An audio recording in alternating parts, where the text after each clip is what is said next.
చాలా మంది ప్రజలు అంటూ ఉంటారు, దేవుడు ఒక్కడేనండి, అది మాకు కూడా తెలుసు.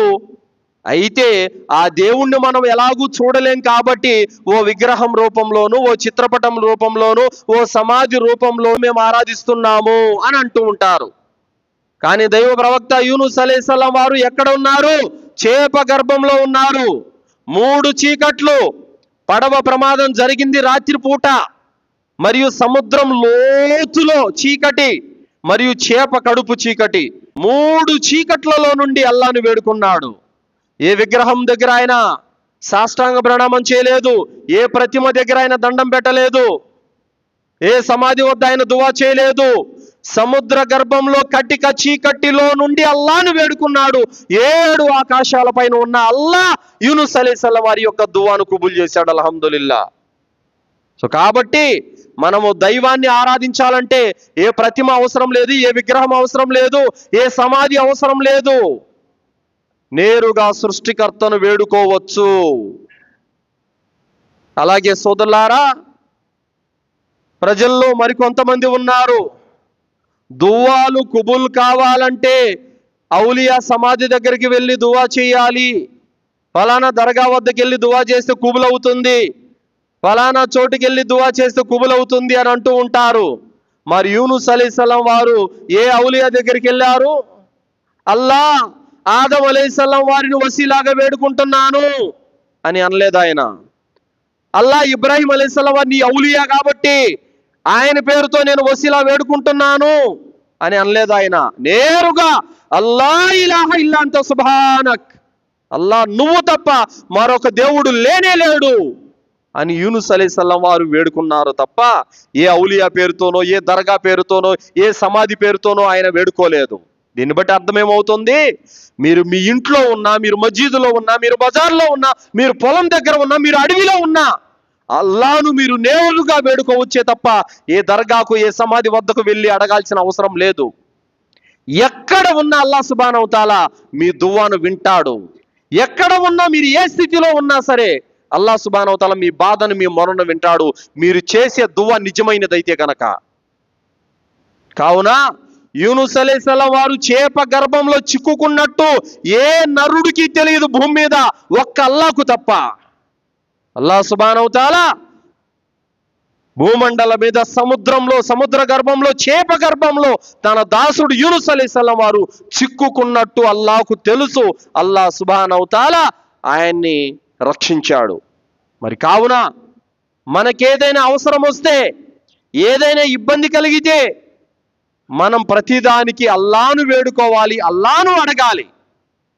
ఆ విధంగా అల్లాహ్ను అడిగినట్లయితే అల్లాహ్ సుబ్హానహు తఆలా తప్పనిసరిగా మన దువాను కబూల్ చేస్తాడు. అల్లాహ్ ఏమంటున్నాడు?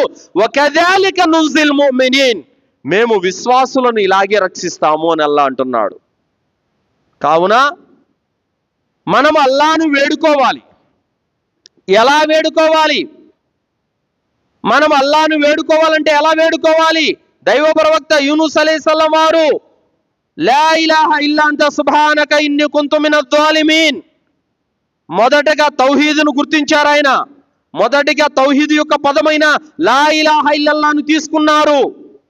తర్వాత అంత సుబ్హానక్, నువ్వు పరమ పవిత్రుడవు, పరిశుద్ధుడవు అని అల్లాహ్ పవిత్రతను కొనియాడారు.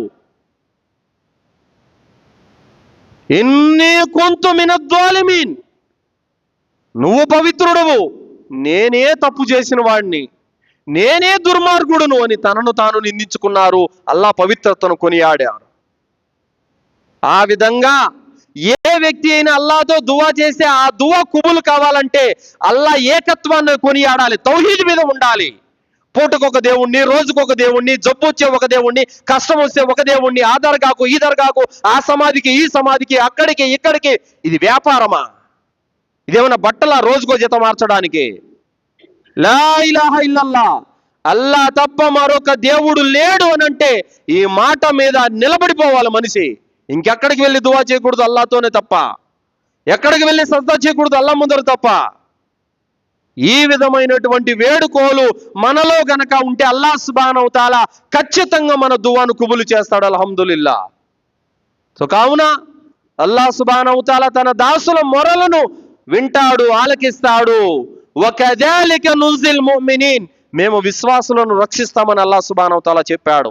కావున ఏ దాసుడైనా దువా చేస్తే అల్లాహ్ యొక్క ఏకత్వాన్ని చాటాలి, అల్లాహ్ను స్మరించాలి, తన తప్పులు ఒప్పుకోవాలి. అప్పుడు అల్లాహ్ సుబ్హానహు వ తఆలా ఆ దువాను కబూల్ చేస్తాడు.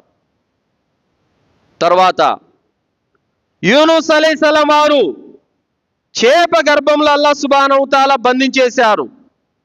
దీన్ని బట్టి దేవుని యొక్క శక్తి సామర్థ్యాలను గుర్తించాలి. అల్లాహ్ సుబ్హానహు వ తఆలా ఎంతటి గొప్పవాడో, ఎంతటి ఔన్నత్యం కలిగిన వాడో, ఎంత మహామహిమాన్వితుడో ఈ విషయం ద్వారా మనకు అర్థమవుతుంది. అల్లాహ్ సుబ్హానహు వ తఆలా తలుచుకుంటే గనక ఏ వ్యక్తిని ఏ విధంగానైనా సరే బ్రతికించగలడు, ఏ విధంగానైనా సరే మరణాన్ని ఇవ్వగలుగుతాడు. ఏమండి, మీరు నీళ్ళల్లో 5 నిమిషాలు మీరు ఉండగలుగుతారా? ప్రాణంతో ఉండలేరు. అలాంటిది అల్లాహ్ సుబ్హానహు వ తఆలా సముద్ర గర్భంలో కటిక చీకట్లలో యూనుస్ అలైహిస్సలాం వారిని చేప గర్భంలో బ్రతికి ఉండేలా చేశాడనంటే అల్లాహ్ యొక్క గొప్పతనం ఏ పాటిది. దాని తర్వాత అల్లాహ్ సుబ్హానహు వ తఆలా యొక్క మాటను మానవులే కాదు, దైవదూతలే కాదు, జిన్నాతులే కాదు, సకల జీవరాశులు కూడా అల్లాహ్ ముందు తల వంచుతాయి. అల్లాహ్ సుబ్హానహు వ తఆలా చేపకు ఆదేశించాడు, నా దాసుడు యూనుస్ను నువ్వు మింగే నీ కడుపులో భద్రంగా దాచు అని అల్లాహ్ తాలా ఆదేశించాడు. ఆ చేప అల్లాహ్ ఆజ్ఞను పాటించింది. అల్లాహ్ సుబ్హానహు వ తఆలా యూనుస్ను కక్కేమని చెప్పగానే యూనుస్ అలైహిస్సలాంని సేఫ్గా గడ్డ మీద దించేసింది. చేప అల్లాహ్ యొక్క ఆజ్ఞను వినింది, అల్లాహ్ మాట వినింది. దీన్ని బట్టి మనకేమర్థమవుతుంది? ఈ సృష్టిలో జీవమైనవి కానీ నిర్జీవమైనవి కానీ అన్ని అల్లాహ్ దాసులే. చేపలు కూడా అల్లాహ్ యొక్క దాసులే. తర్వాత మరొక గుణపాఠం ఏమిటి? ఈ భూమండలం మీద సకల జీవరాశులన్నీ కూడా అల్లాహ్ను స్మరిస్తున్నాయి. యూనుస్ అలైహిస్సలాం వారు చేప గర్భంలో, ఆ సముద్ర గర్భంలో జీవరాశులన్నీ అల్లాహ్ను స్మరించడం యూనుస్ అలైహిస్సలాం వారు విన్నారు. యూనుస్ అలైహిస్సలాం వారు విన్నారు. జీవరాశులు, సముద్ర గర్భంలో ఎన్ని జీవరాశులు, చేపలు, రొయ్యలు, తిమింగలాలు, పెద్ద పెద్ద బ్లూ వేల్స్ అన్నీ కూడా మొత్తం ఎన్నో లక్షల జీవరాశులన్నీ అల్లాహ్ను స్మరిస్తున్నాయి. ఆ నామ స్మరణ యూనుస్ అలైహిస్సలాం వారు విన్నారు. తర్వాత అల్లాహ్ సుబ్హానహు వ తఆలా యూనుస్ అలైహిస్సలాం వారిని బయటపడమేయగానే యూనుస్ అలైహిస్సలాం వారు జబ్బు బారిన పడ్డారు. అక్కడ ఒక తీగల చెట్టును అల్లాహ్ తాలా మొలిపించాడు.